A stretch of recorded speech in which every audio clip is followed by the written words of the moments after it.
Hey everybody, it's Book of Catherine, and we are here at episode 100 on my podcast series. And for the first time, I'm doing it over here on my YouTube channel instead of my Twitter page. And that's because I want to show you images as I go along with this because it's very important. So what we're going to do today is talk about how 300 million victims have had $25 trillion stolen from them in just the last 10 years. This article was published in August of 2022. This is just last fall when the housing market crashed. And the reason the housing market crashed, which they're not telling you, they are saying, oh, is the housing market going to crash? Is the housing market going to crash? And they show you these charts that show you it hasn't crashed yet. And the reality is if you actually pause and zoom in on those charts, you got to screenshot it and then zoom in. Those charts were published around this time, around August 24th of 2022. That's when it peaked.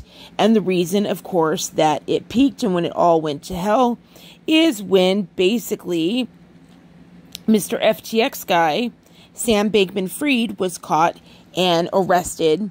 And he had already put all of his money in a tax shelter through Hong Kong and in the Caribbean, in the Latin Americas. And that had been done before. He wasn't the first one to do it this way. And there's a reason. He didn't take all 25 trillion. He was just part of it. And the reason is this crypto and NFT scam that people have going. People don't understand the way that it actually works. The reason it's a scam. Hello, Lila Cat. She hasn't been up here for days, but I start taping and boom, she shows up. Hi, Peaches. How you doing? This is my Lila Cat. I wish you could see her, but unfortunately we can't. Hey, beautiful. It's so good to have you up on the bed with me. I love you. Oh, she's so pretty. Okay, so the cats just helped me so much get through the pain. All right, so for functional neurological disorder, FND. So anyway, this is a chart of how for this one, I can't remember if stablecoin. Okay, so this is stablecoins. This is exactly how crypto works. You have to understand that crypto and NFTs, neither one of them are sanctioned legal money by any means. It is completely, it's like putting your money with the mafia. And in essence, that's what you're doing, right? You're putting it with what you could call it the Jewish mafia cartel, the Ashkenazi mafia cartel. Because when you look into it, you know, the first time this stuff was done was with Bernie Madoff. He's in Ashkenazi, which is a German Jewish bloodline. Elizabeth Holmes, her father was part of the big what went down, Enron. Her father was a VP at Enron. And so why would any news station go ahead and publish Theranos when her father was Enron, which stole like 75 billion from people and investors? And so Theranos, she stole a ton of money. She's with the Fleischmann Empire. 4 billion was stolen, Wirecard. So this guy is also he's also Marcus Brum. He's also Ashkenazi. He's a German, but from a German Jewish bloodline. And you can see when you see, anyway, it's not the same thing. Sam Bankman-Fried is, so is Caroline Ellison, by the way. And so is Jeffrey Levine. He's did CryptoZoo. And the Prime scam he's the head of Paul Logan's team. And the people who pump crypto are also like Joe Rogan. Rogan is an Ashkenazi name.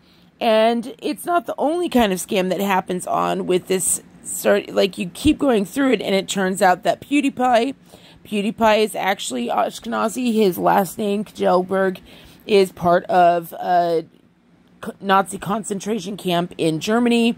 You go into it and the entire team, Shark Tank, everyone there is Ashkenazi Jewish. If they're not, then they're Russian Jewish. Mark Zuckerberg is an Ashkenazi. CoffeeZilla, who says that he is out there to protect the public, but actually under his watch, 25 trillion was lost from 300 million victims, which tells you just how much of watchdog he was actually being. And of course, another one that recommends it is Tim Pool. And you notice there's a similarity between CoffeeZilla and Tim Pool. There's a very similar, when you start to realize that there's this certain bloodline that's allowed to be on. And what happens is that the authors at like Forbes, you know, they're the ones who are writing about it. And it turns out that there's like, I mean, look at it. This is exactly how it works. The Koch brothers, they're from the bloodline of Ilsa Koch, known as the Butcher, of one of the the concentration camps, the labor camps of Nazi Germany. Larry King, huge in radio broadcasting, so is Howard Stern. Larry Silverstein, he's the guy that bought the World Trade Center right before, 3 months before his attack, triple insured it, called on all of it to get it, and he rebuilt everything from the ground up, and somehow he managed to keep it from everyone, that all 7 buildings were destroyed somehow, and only said the ones that were above the skyline were the ones that were destroyed. And none of that's talked about, and part of that is because there is just this lockdown in the press that everyone goes to temple together. And so it's, unless you're at temple and you're knowing, that's what happens, is everybody pulls out at this top point, except for the Goyim, who they fooled into giving their money. That's what that's their expectation, is the Goy is supposed to be lower, is supposed to be the slave to the servant. Not everyone obviously feels that way. I'm very close with quite a few Jewish people, and they're looking into my bloodline. It looks like I might actually be of Jewish descent, which I'm just like, well, that kind of makes sense, because it seems like there's been this massive push to kill the Gentiles for centuries. It's really scary when you start looking into it. There's a reason the ADL exists and the Anti-Defamation League exists. There's a reason that they attack anyone who even discusses Judaism if you don't go to temple. And there's a reason you're not allowed to discuss it whatsoever. And because if you really start to pay attention to it and learn about the Havar Agreement, what did I talk to someone I found out who is Jewish today? One of the channels that, like, even on YouTube, the majority of channels that were allowed to stay up, that weren't attacked, they're run by Jewish. Like the 2 girls that I said, oh my God, I'm so glad that their channels are still up. Whatchamacallit, it was like Nail Career Education and the other girl who lives, Sophie Shohet. Turns out they're both Jewish. They're both Ashkenazi Jew. I was like, what?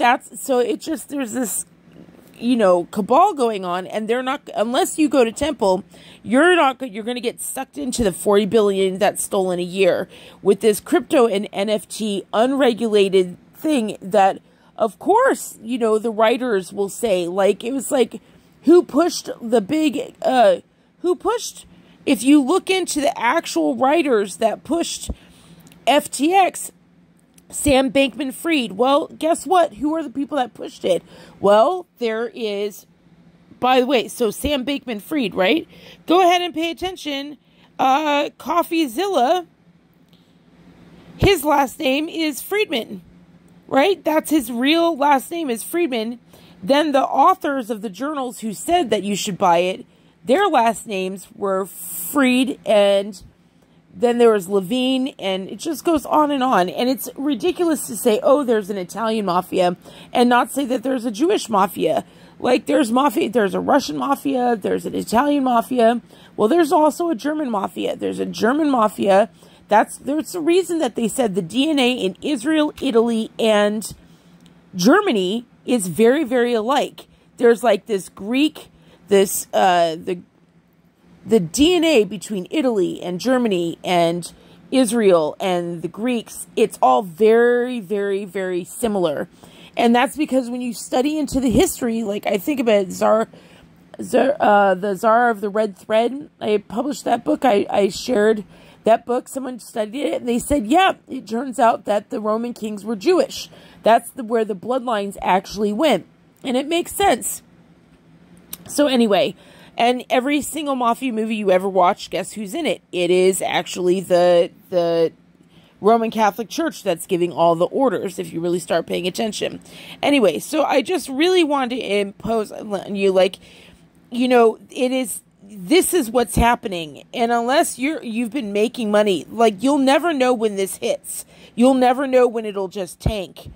And it's like, oh, get everyone to invest. You pour in your money, and then they pull the carpet out from underneath you, and then it tanks. And they've done this so many times, and it's just, they've done this so many times that in just 10 years, 300 million people lost a whopping 25 trillion together. So everybody's underwater. It's absolutely a historic loss. And we can't, you know, who are you supposed to go chase after? Like, have you paid attention to who are the lawyers' firms? Remember Ben Shapiro? He was like, you know, I tried to go for law firms, but I couldn't get in because I was conservative, and law firms are notoriously Jewish, and they're not conservative, right? So, like, Hadassah's in all 50 states. I'm just saying, like, be aware of what you're getting into. It's an absolute scam. NFTs are a scam. Crypto are a scam. They're unregulated for a reason. They have a lot of power. For example, one of the ways that they do this, one of the biggest ways they do it with crypto, is they go into China, who has data processing centers. They invest in China's data processing center, which is these huge Bitcoin farms.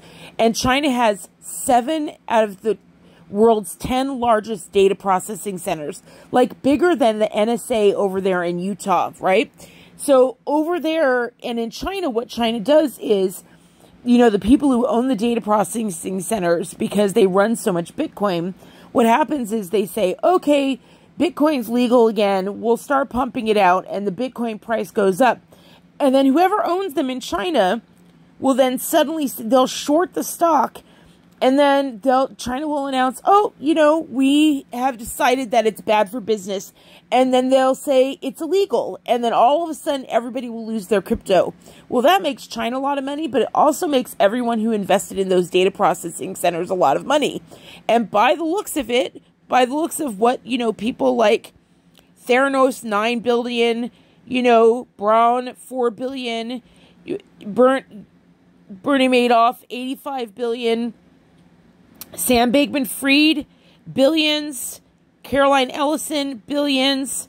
Like, there's just a constant pattern of the billions, and it eventually adds up, and you end up with 25 trillion. So when people tell you, oh, Bitcoin makes sense to me. Yeah, his producer's Jewish, and Rogan was raised Catholic, and you got to start paying attention and not have blinders on. And you cannot put your faith in money today. You should be living each day for itself. Each day for itself, that's what matters. And I'll get into Ashkenazi stuff later. There's even more names. You would be absolutely stunned at how many names are involved in this and how many people are losing their money because they just think people, when you really start studying, like the more and more I talk to people who are raised in Judaism and raised in temple, the more amazed I am at how just we live in a Jewish society. Everything, every activist organization is like eye for an eye, eye for an eye. Even the American law system seems to be based on the Ten Commandments, which was the covenant the Lord made with just the Israelites, With the Gentiles, he made something else. He said with Jesus, he said, turn the other cheek. That's a very different justice system. And we're almost warred against if we turn the other cheek. Very, very sad. We have a very grace and anti-forgiveness society, and it lends people to be panicky and want to make millions so that people will leave them alone, and then you end up getting scammed trillions and trillions of dollars. Never in the history of the world have 300 million victims been robbed of 25 trillion worldwide. That's part of what metadata is they report to these cartels how much money you have in the bank, and then they target you and call you nonstop until you pay them. Right? And so you're kind of paying them off to not talk to you anymore.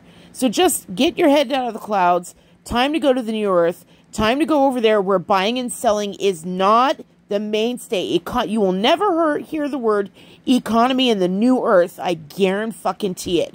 Right? There's healing. There's healing for the nations. And just everything that you read is just, it's such an Eden. It's paradise again. And Satan fell because of buying and selling, and getting rich in this. That's it. Bitcoin and NFT, those are things that the devil uses. It says that all your worries will go away when you have money, and I guarantee you that's not fucking true. Okay, so just be a little bit more aware, like, don't, just understand that there is, like, this lockdown on, you know, information. So, the reason that Bernie Madoff went to jail after scamming people out of $85 billion, the reason he went to jail is because